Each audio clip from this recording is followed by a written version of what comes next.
En el tercer año del reinado de Ciro de Persia, Daniel, también llamado Belsasar, tuvo otra visión.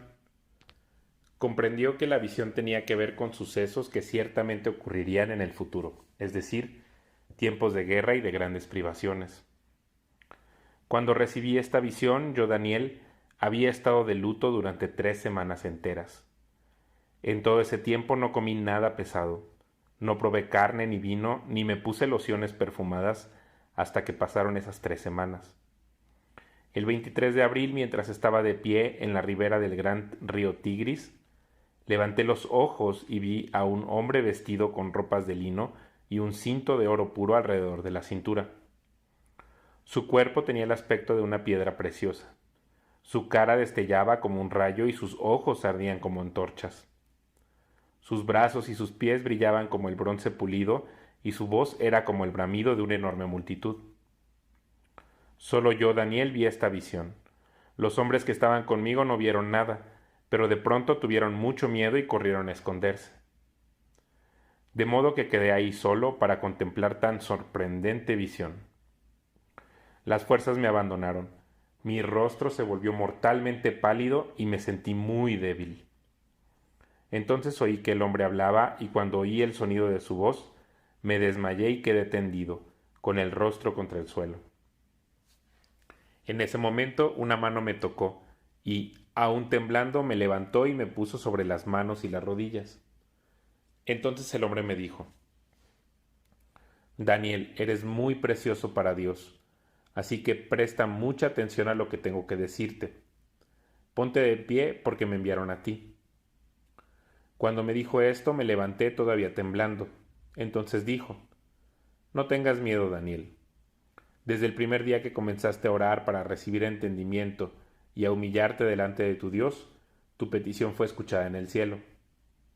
He venido en respuesta a tu oración.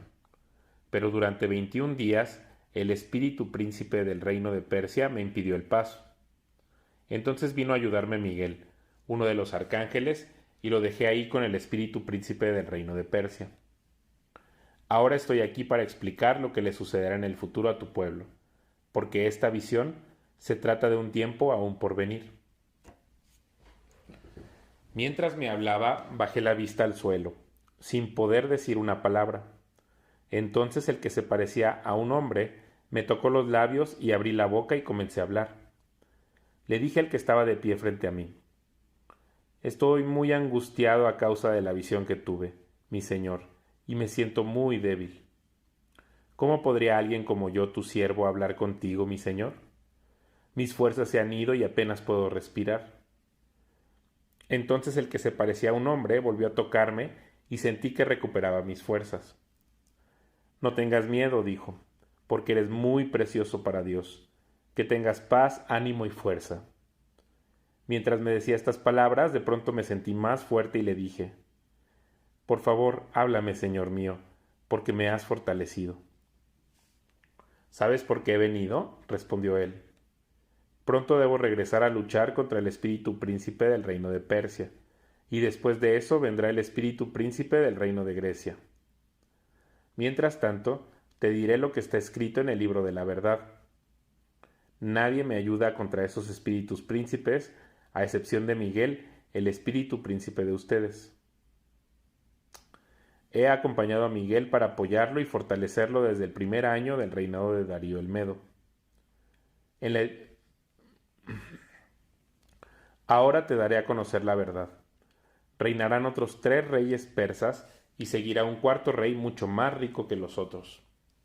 Usará su riqueza para incitar a todos a luchar contra el reino de Grecia. Entonces surgirá un rey poderoso que gobernará con gran autoridad y logrará todo lo que se proponga.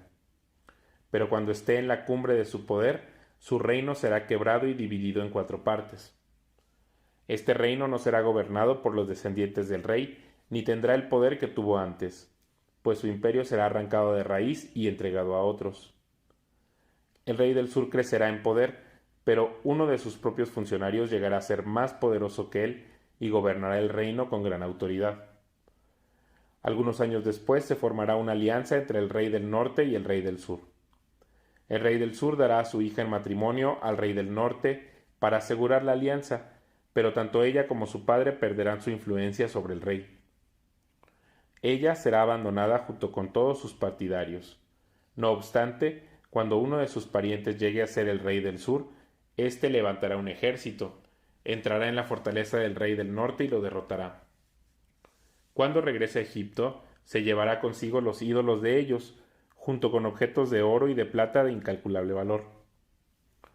Después de esto dejará al rey del norte en paz por algunos años.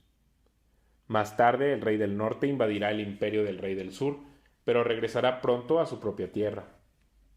Sin embargo, los hijos del rey del norte reunirán un ejército poderoso que avanzará como una inundación y llevará el combate hasta la fortaleza del enemigo. Entonces, furioso, el rey del sur saldrá a pelear contra los enormes ejércitos reunidos por el rey del norte y los derrotará. Después de arrasar con el ejército enemigo, el rey del sur se llenará de orgullo y ejecutará a muchos miles de sus enemigos, pero su triunfo no durará mucho tiempo. Pocos años después, el rey del norte regresará con un ejército bien equipado, mucho más numeroso que antes. En esos días habrá una rebelión general contra el rey del sur. En cumplimiento de esta visión, hombres violentos del pueblo de Israel se unirán a esa rebelión, pero fracasarán. Después llegará el rey del norte y sitiará una ciudad fortificada y la conquistará. Las mejores tropas del sur no podrán hacer frente al ataque. El rey del norte avanzará sin oposición. Nadie podrá contenerlo. Se detendrá en la gloriosa tierra de Israel, decidido a destruirla. Hará planes para avanzar con la fuerza de su reino y formará una alianza con el rey del sur. Le dará en matrimonio a su hija, con la intención de derrotar al reino desde adentro, pero su plan fracasará. Después dirigirá su atención a la región de la costa y conquistará muchas ciudades. Sin embargo, un comandante de otra tierra pondrá fin a su insolencia y lo hará retirarse avergonzado. Se refugiará en sus propias fortalezas, pero tropezará y caerá y no se le verá más. El sucesor del rey enviará a un cobrador de impuestos para mantener el esplendor del reino, pero morirá al cabo de un breve reinado, aunque no como resultado del enojo ni en batalla.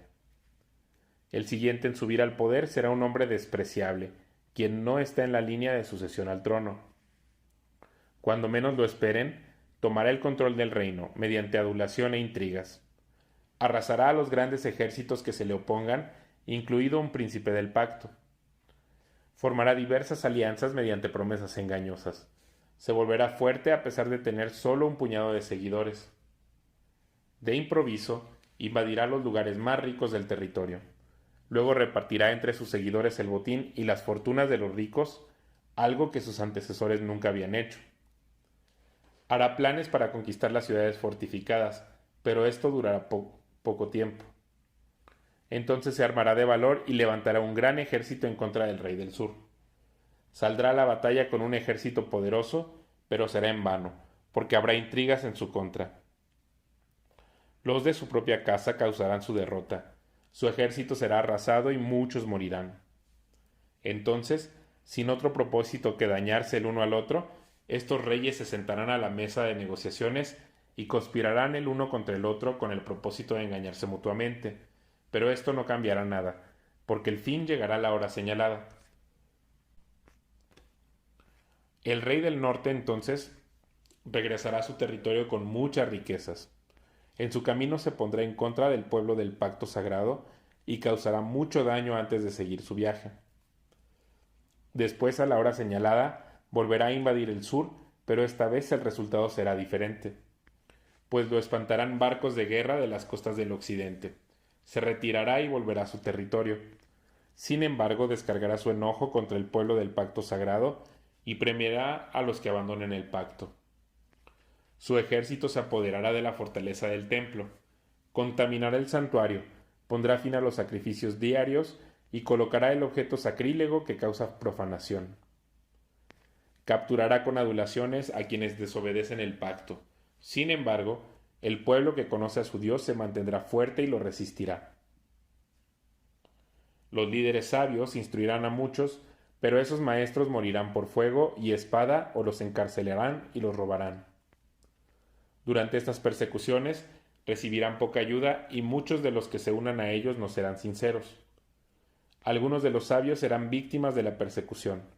De esa manera ellos se perfeccionarán, se limpiarán y se refinarán hasta que llegue el tiempo del fin, porque la hora señalada todavía está por venir.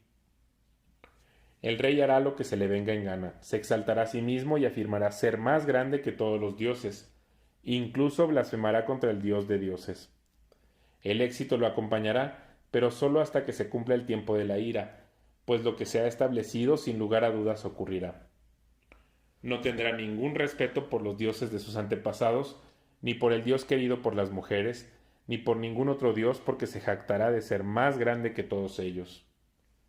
En su lugar, rendirá culto al Dios de las fortalezas, un Dios que sus antepasados jamás conocieron, y lo engrandecerá con oro, plata, piedras preciosas y regalos costosos. Atacará las fortalezas más resistentes, afirmando que cuenta con la ayuda de este Dios extranjero. Honrará a quienes se sometan a él, al ponerlos en puestos de autoridad y al repartir la tierra entre ellos como recompensa. Luego, al tiempo del fin, el rey del sur atacará al rey del norte. El rey del norte saldrá precipitadamente en carros de guerra con sus conductores y una enorme armada. Invadirá varios territorios y los arrasará como una inundación. Entrará en la gloriosa tierra de Israel y muchas naciones caerán, pero Moab, Edom y la mayor parte de Amón escaparán de sus manos. Conquistará muchos países y ni siquiera Egipto se la salvará. Se apoderará del oro, de la plata y de los tesoros de Egipto. Los libios y los etíopes serán sus sirvientes. Pero luego lo alarmarán las noticias provenientes del oriente y del norte, y saldrá con furia a destruir y a aniquilar a muchos. Se detendrá entre el glorioso monte santo y el mar, y ahí instalará sus carpas reales, pero mientras esté ahí terminará su tiempo de repente y no habrá quien lo ayude. En ese tiempo se levantará Miguel, el arcángel que hace guardia sobre tu nación. Entonces habrá un tiempo de angustia, como no lo hubo desde que existen las naciones. Sin embargo, en ese momento cada uno de tu pueblo que tiene el nombre escrito en el libro será rescatado. Se levantarán muchos de los que están muertos y enterrados, algunos para vida eterna y otros para vergüenza y deshonra eterna. Los sabios resplandecerán tan brillantes como el cielo, y quienes conducen a muchos a la justicia brillarán como estrellas para siempre. Pero tú, Daniel, mantén en secreto esta profecía. Sella el libro hasta el tiempo del fin, cuando muchos correrán de aquí para allá y el conocimiento aumentará. Entonces yo, Daniel, vi a otros dos que estaban de pie en lados opuestos del río. Uno de ellos le preguntó al hombre vestido de lino, que estaba de pie sobre el río: ¿cuánto tiempo pasará hasta que terminen estos espantosos sucesos? El hombre vestido de lino, que estaba de pie sobre el río, levantó ambas manos hacia el cielo e hizo un juramento solemne por aquel que vive para siempre, diciendo: durará por un tiempo, tiempos y medio tiempo. Cuando finalmente termine el quebrantamiento del pueblo santo, todas estas cosas habrán sucedido. Oí lo que dijo, pero no entendí el significado. Entonces le pregunté: mi señor, ¿cómo terminará todo esto? Pero él dijo: vete ya, Daniel, porque lo que he dicho se mantendrá en secreto y sellado hasta el tiempo del fin. Mediante estas pruebas muchos serán purificados, limpiados y refinados. Sin embargo, los perversos seguirán en su perversidad y ninguno de ellos entenderá. Solo los sabios comprenderán lo que significa. Desde el momento en que se detengan los sacrificios diarios y coloquen el objeto sacrílego que causa profanación para ser adorado, habrá 1290 días. Benditos sean los que esperan y permanezcan hasta el fin de los 1335 días. En cuanto a ti, sigue tu camino hasta el final.